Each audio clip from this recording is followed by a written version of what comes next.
شايفين بقى الطبق الجميل ده اللي بقى لو اشتريناه من بره نشتريه بكام؟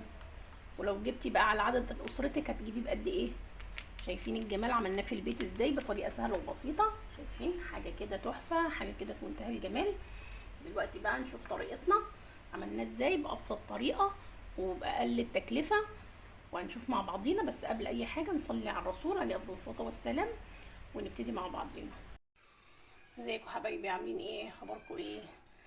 النهارده بقى ان شاء الله ولادي عايزين يجيبوا البروست من بره، فانا قلت لهم ازاي يعني؟ ما ينفعش، عيب وانا موجوده نجيب بروست من بره ويكلفنا بقى الشيء الفلاني لو جبنا بقى ايه بعدد افرادنا.